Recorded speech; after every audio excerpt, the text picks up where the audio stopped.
será que os valores que estão em crise?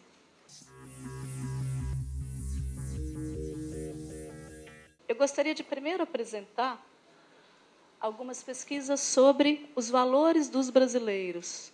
Tem uma pesquisa que foi feita em 2006 sobre cultura da corrupção, a relação com multas de estacionamento. Eu não sei se vocês conhecem esse estudo.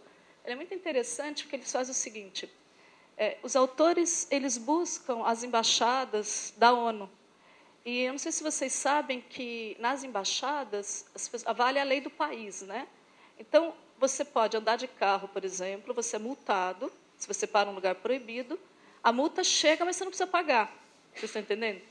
Então, o que eles pensaram? Eles falaram assim, será que existe alguma relação entre a quantidade de multa de uma embaixada, certo? E o índice de corrupção desse país? Porque isso é uma evidência concreta que você desrespeitou a lei, mas que você sabe que não vai ter nenhuma consequência disso, não é? Você sabe que você pode... Imagina a gente se souber que pode parar em lugar proibido, tal, passar a velocidade, mas não vai ser multado, não vai ter que pagar a multa. Então, ou seja, é uma coisa concreta que prova essa infração e que a pessoa sabe que não vai ser punida. Para isso, primeiro, eles usaram o índice de percepção de corrupção da Transparência Internacional, que esse índice é o seguinte, esse índice tem um ranking de 180 países, tá? A percepção de corrupção não é corrupção efetiva, mas como as pessoas acreditam. Será que aquele país é corrupto? Então, assim, a noção que a pessoa tem da corrupção. E vejam que interessante, de 180 países, nós estamos na 80ª, isso, né, posição. Então, a China está à nossa frente, ou seja, a percepção de corrupção da China é menor do que a percepção de corrupção do Brasil, dos brasileiros, né? Bom, aí eles pensaram em cruzar esse índice com a quantidade de multa. E o que eles encontraram? Eles, de novembro de 97 ao final de 2002, foram mais de 150 multas não pagas, 1.000 multas não pagas. Aí, primeira conclusão que eles tiveram, eu vou apresentar os resultados, mas assim, é que as violações de estacionamento têm uma forte correlação entre esse índice de corrupção e a quantidade de multa. De fato, os países que têm uma percepção de corrupção maior, eles tinham maior, a quantidade de multa também era maior. O primeiro país que apareceu mais multas, Kuwait, tá? Egito, Chad, nós estamos em quase 30º lugar. Mas vocês lembram do nosso índice de corrupção? Onde nós era 80º, né? Nós estamos no 30º. Nós temos 30 violações por diplomata, também contra 246 do Kuwait, né, gente? Mas vejam, eu estava outro dia discutindo, a gente estava discutindo esse estudo, um colega falou assim, mas é porque o Brasil tem menos carro. Com certeza, se a gente tivesse mais carro, a gente estaria... Mas, se for pensar, eles pegaram 180 países, não foi isso? Então, assim, é algo que nós temos que considerar. Bom, esse daqui é um estudo muito interessante que está vendo justamente a concepção entre como é que o Brasil pensa, o brasileiro pensa, e como é que ele julga as coisas, ou seja, o que ele acha que ele faz e como é que ele realmente age. E o que eles encontraram? A presença do discurso ético. O brasileiro se considera honesto, se considera respeitoso, etc., mas na ação ele não é coerente. E eles encontraram uma coisa muito interessante, que nós, brasileiros, somos muito condescendentes com as nossas ações. O que significa isso? Eu digo, é errado parar em vaga de deficiente. Mas, quando eu paro, eu justifico, que foi o que a Suzana falou antes. Gente, mas foi só 5 minutos que eu estava atrasada. Tá certo? Então, vejam que interessante o que eles encontram. 60% condena pequenas infrações, por exemplo, quem compra CD pirata. Falar no celular no trânsito, bater o cartão de ponto. Mas 66% admite que não se incomodam em comprar produto pirata. 72% das pessoas que dirigem e possuem celular afirmam que falam ao telefone enquanto dirigem. Ou seja, é errado, mas eu faço. Só que como é que eles fazem essa pesquisa, né? Você coloca aquela escala Likert em que você põe, né, concordo com a afirmação, discordo, mas eles colocam tanta informação que você não se deu conta que antes você tinha respondido que é errado. E depois você diz, você faz, faço, tá certo? Vejam outro, 95% se diz mais interessados em participar da vida em comunidade, né? Ser mais solidário, tá, ajudar, mas somente 4%, de fato, fazem alguma coisa, né? Nós selecionamos dois exemplos de vida, assim, para explicar como isso tem uma consequência em termos de sociedade, essa concepção. Em determinado país, que um professor foi até lá e ele tinha um problema de saúde, o aparelho dele quebrou. Era um aparelho muito caro. E ele comprou um aparelho que custava mais de 1.000 euros. E nesse país, o que eles fizeram? Ele comprou o aparelho, eles deram um boleto bancário, em nenhum momento pediram CPF, RG, ou dado, nada que ele tivesse, nada que ele pudesse ser pego, entenderam? Se ele não pagasse. E o boleto, ele tinha assim, 1 mês para pagar no banco. Então, como bom brasileiro, a gente falou, vou voltar para o Brasil, né, gente? Porque aí não precisa pagar, né? Mas vejam como é diferente. Você vai lá, pegou o aparelho, 1.000 euros, pegou um boleto e vai pagar depois.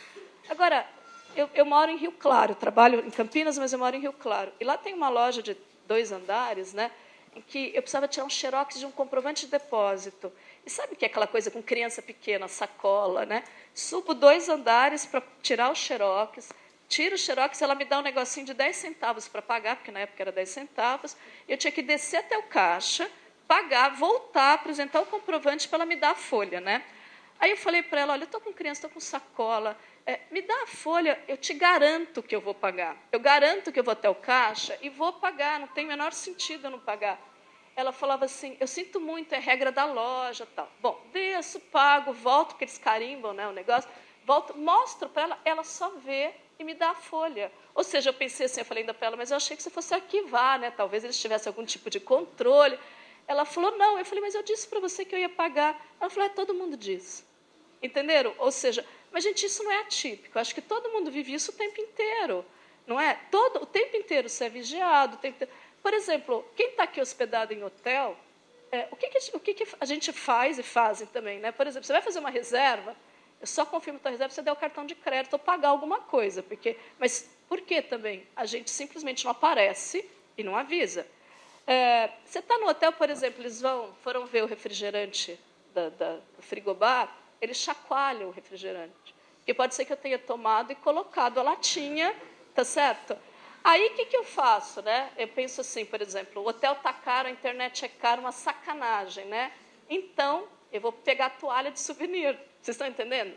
Ou seja, em vez de eu não ir no hotel mais, o que você faz? Eu, de alguma maneira, te passar a perna também, porque eu me sinto lesado.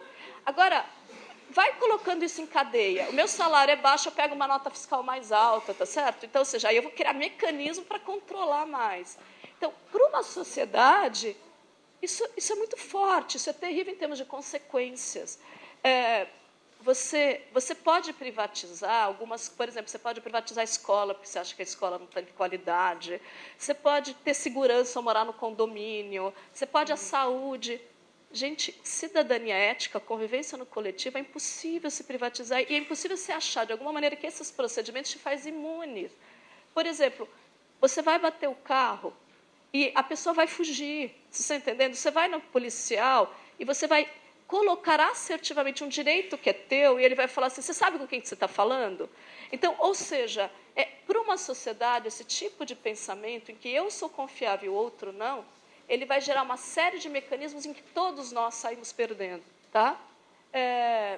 O que nós realizamos a partir desses estudos, né, e de outros dentro da teoria construtivista, que é referente à indignação, à personalidade ética, à identidade, nós pensamos em realizar alguma pergunta que pudesse, de alguma forma, avaliar esse valor dos jovens. Tá certo? Se eles teriam esses valores, ou seja, nessa crise de valores, ou seriam valores diferentes. E a pergunta que nós fizemos é essa aqui. Pensem nisso. Tem alguma coisa que te deixa indignado? O quê? Pensem.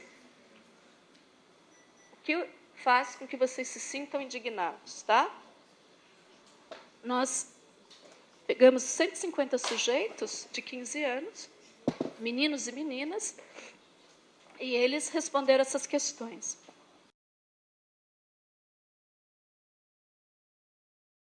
Nós elaboramos 3 categorias. Essas 3 categorias, principalmente, foram características de um certo individualismo, um caráter moral estrito, estereotipado e caráter moral e ético. Caráter moral não, restrito, desculpem, estereotipado. O que seria isso? A primeira categoria, ela reflete o seguinte, são aquelas pessoas que elas pensam sempre, eu fico indignada quando algo me acontece, vocês estão entendendo? Acontecer com os outros não tem problema, mas me acontece. Por exemplo, quando me trataram com preconceito, quando o fulano nem sequer me cumprimentou, então eu fico indignada quando eu sou envolvida. A segunda categoria é bem de heteronomia, em que são, por exemplo, os valores que estão presentes na comunidade. Por exemplo, hoje em dia, o que se fala muito? Se fala muito na questão da corrupção, na questão do ambiente. Então, você reflete um discurso. Eu fico indignado com a corrupção em Brasília, sabe uma coisa assim? Mas que, se você sai daquela sociedade, isso já não te... É um valor de uma comunidade, é muito forte. Então, os jovens não ficam, desperdiçou água, não me conformo de desperdiçar água, etc. Então, isso é um valor, tá certo? Mas ele é fruto de uma sociedade, da comunidade que ele está inserido, ele não permanece. Outra característica também desse mesmo nível é quando uma pessoa diz assim, algo não me atinge diretamente, mas ela atinge próximos a mim, tá certo? Por exemplo, atinge a minha família, atinge os meus amigos. Então, eu digo assim, eu fico indignada quando alguém canta minha namorada, quando alguém mexe com meu amigo. Falar da minha família não pode.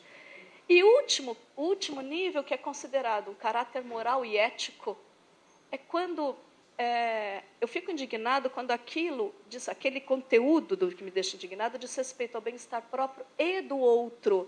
E não é só do âmbito privado, mas do sujeito que é universal, quando qualquer pessoa é vítima de preconceito, entenderam? Essa é a ideia. Bom, o que nós encontramos, né? Que 35% tem essa resposta individualista.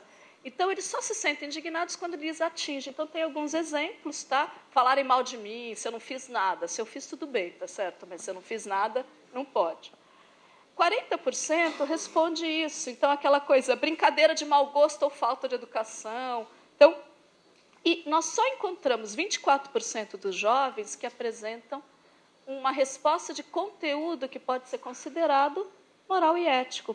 Então, por exemplo, o que me deixa com raiva é falta de respeito, de dignidade, tá certo? Com qualquer pessoa, vocês estão entendendo a ideia que está por trás? A rejeição de uma pessoa, discriminação racial. Bom, o que é a preocupação que se tem com relação a isso? É que, se você somar a primeira e a segunda categoria, você encontra 76% das pessoas, dos jovens que nós entrevistamos, com senso de justiça que é considerado autorreferenciado ou fruto das relações mais próximas, ou seja, 76% em que a moral está restrita ao âmbito privado. Vocês estão entendendo? Os valores é do âmbito privado. Eu vou ficar indignada, ou seja, eu me sinto, o meu valor está presente, a minha comunidade. Se eu sou alvo de violência, alguém perto de mim, eu fico indignado, mas se é violento o pessoal lá do outro lado da cidade, sabe aquela coisa assim? Eu não vou ficar indignado com relação a isso. Então, novamente, nós encontramos jovens em que esse raciocínio ele não só está perpetuando, como ele está muito presente, muito forte, tá certo?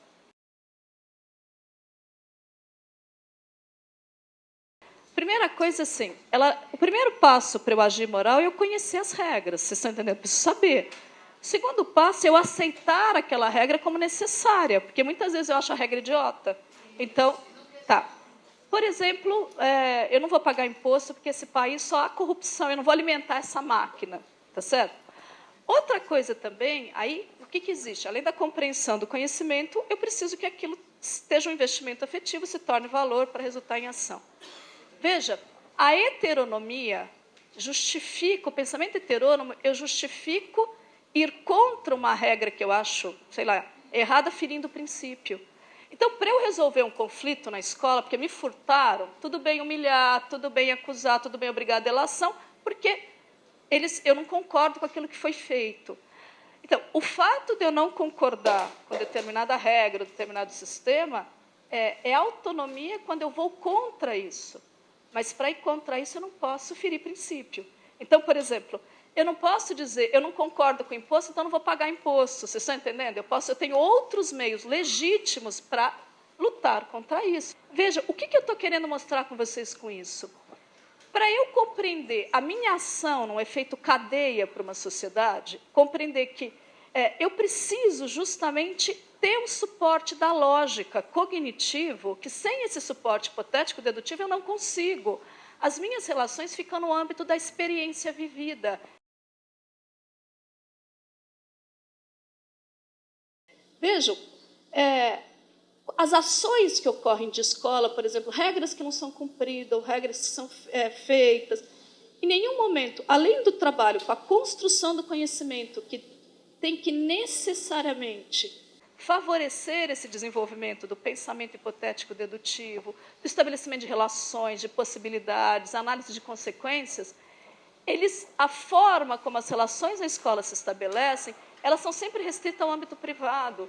Ou seja, a regra é colocada, em nenhum momento eu reflito na minha ação, qual é o problema de eu ter furtado para o coletivo?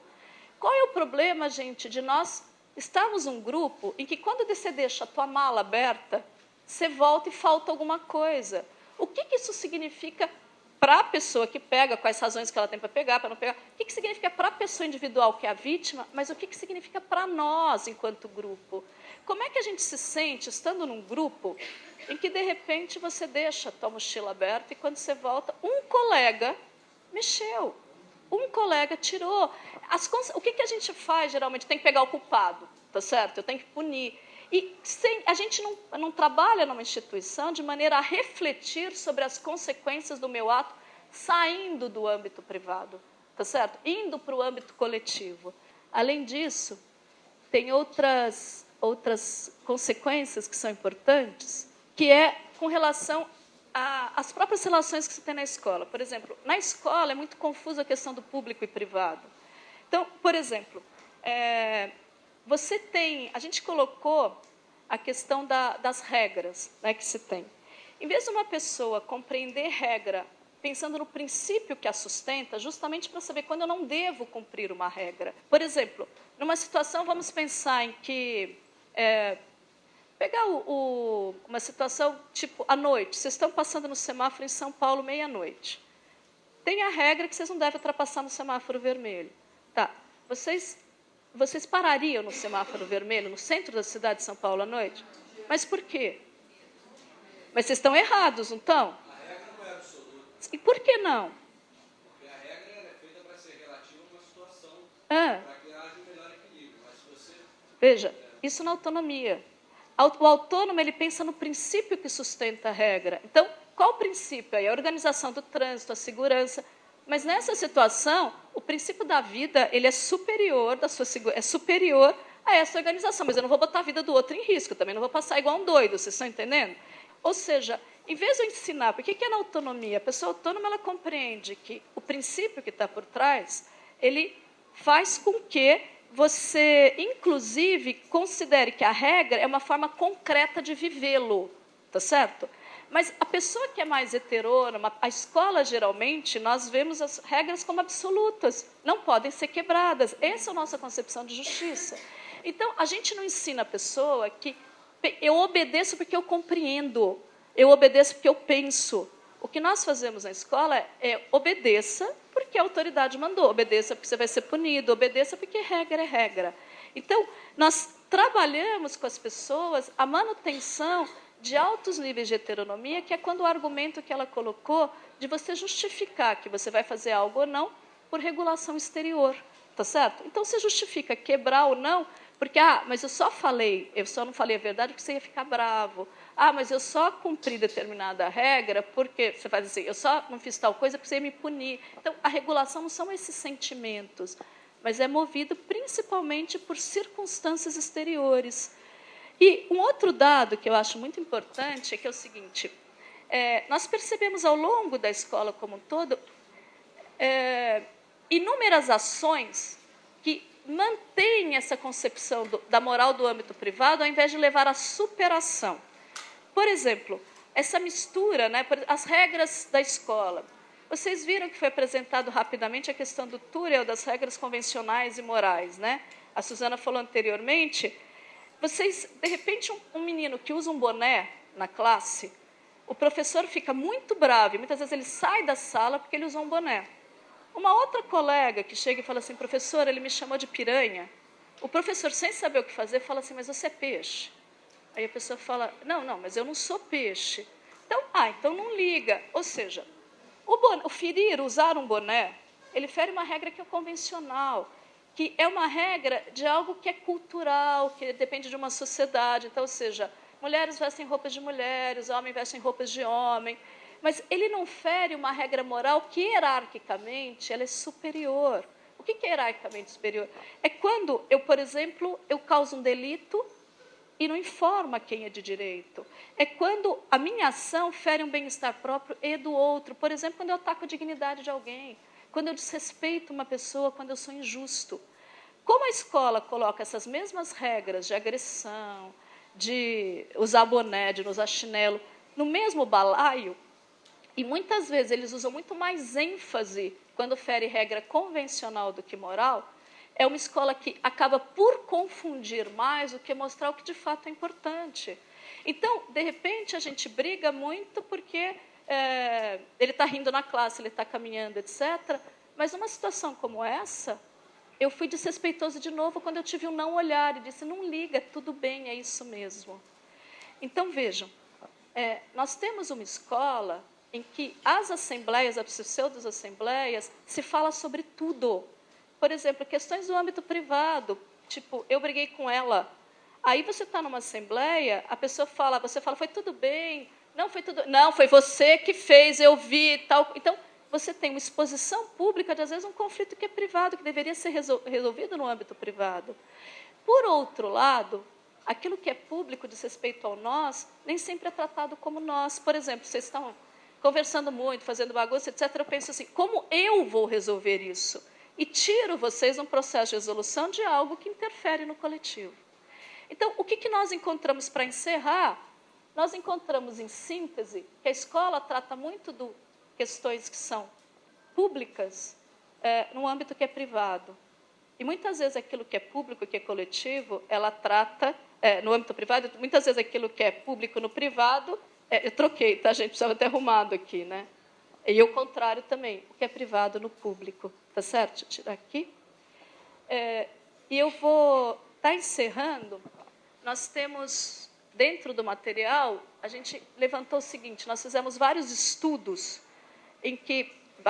nós fizemos uma revisão de literatura, de pesquisas que tiveram, de alguma maneira, intervenções em escola. E dentro desses estudos, a gente levanta o que essas pessoas fizeram que tiveram algum tipo de êxito. Então, o que nós percebemos na escola? Nós percebemos na escola que, quando alguém fala assim, eu vou trabalhar moral, é muito mais ações pontuais, e que não vão trabalhar naquilo que a Suzana falou anteriormente, que é formação da identidade do sujeito.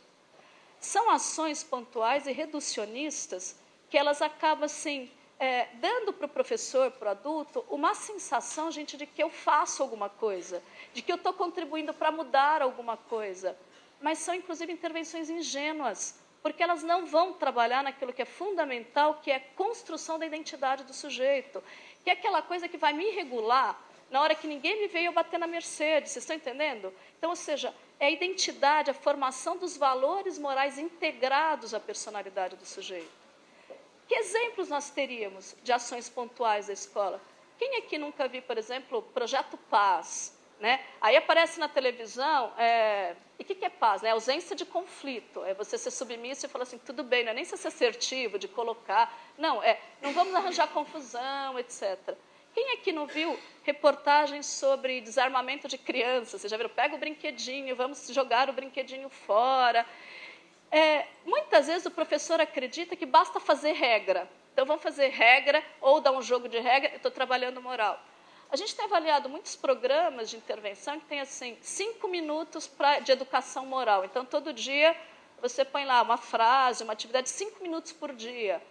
Gente, são ações que nos trazem uma sensação de segurança, mas elas são inócuas, no sentido de levar esses valores à integração e a um lugar central na personalidade dessas crianças e jovens. Aí, quando nós realizamos todo um grupo de pesquisa, realizou a revisão de literatura, dos procedimentos, o que nós encontramos? A gente encontra, se você pegar em síntese, 5 dimensões na escola que precisam estar presentes se você, de fato, quer formar personalidades mais éticas. Ou seja, e quais seriam essas 5 dimensões? A questão da própria postura do adulto, que não é postura do adulto, não é professor, é diretor, é coordenador, é quem está lá com... Estou falando agora da escola, tá, gente? Estou falando da família. quem de alguma maneira convive, no sentido de qual é a minha concepção sobre disciplina, sobre conflito, a maneira como eu lido com os problemas, as regras que a gente tem, a forma como eu falo, a forma como eu trabalho conhecimento. Segundo, experiências com as pessoas e com as situações, ou seja, a construção de uma comunidade efetivamente justa na escola. A terceira dimensão que a gente não pode esquecer é a dimensão ligada ao pensar sobre a moral como objeto de conhecimento. Então, os procedimentos de educação moral, abrir um espaço para se trabalhar narrativas morais, a questão da deliberação das assembleias, a questão dos jogos que a Luciene trabalha de expressão de sentimentos, identificação de sentimentos, reconhecimento do sentimento do outro, do falar de si. Então, um espaço em que eu vou pensar sobre mim, sobre o outro, sobre a consequência das minhas ações, tá certo? Um outro fator que a gente não pode esquecer é a moralidade como tema transversal e também os projetos que são interdisciplinares, por exemplo, ética, consumo e meio ambiente. Então, ou seja, eu pensar na moral com temas específicos. E a última coisa, que é o quinto, é sair da moralidade das ações da escola no espaço institucional e pensar no social mesmo, sabe aquela coisa assim? Identificar os problemas da minha comunidade, pensar em formas de ajudar a comunidade, de participação social, envolver esses pais em determinadas ações na escola que transformam esse ambiente. Então, ou seja, sair daquela coisa do que eu vou ganhar em ação para nós, mas pensar do meu compromisso social. Em suma, nós identificamos que sem essas ações, elas contribuem de uma maneira mais efetiva para a formação da identidade, tá certo? Por isso, o recado que eu teria para nós educadores pensarmos é justamente assim, qual é a minha contribuição, o que eu estou utilizando para pensar, trabalhar a questão da moral na escola? Será que eu não estou com ações também muito reducionistas e acredito que eu já estou fazendo a minha parte? Até que ponto eu não estou contribuindo para a manutenção disso? Porque nós encontramos que muitos educadores, a justificativa a culpa é da família, é externa, e eu não me incluo nesse processo. E não começo a perceber que as minhas ações, o meu juízo das críticas e dos elogios, ou talvez a forma como eu estou achando que essas questões se aprendem ou se transformam, também contribuem para tudo permanecer como está.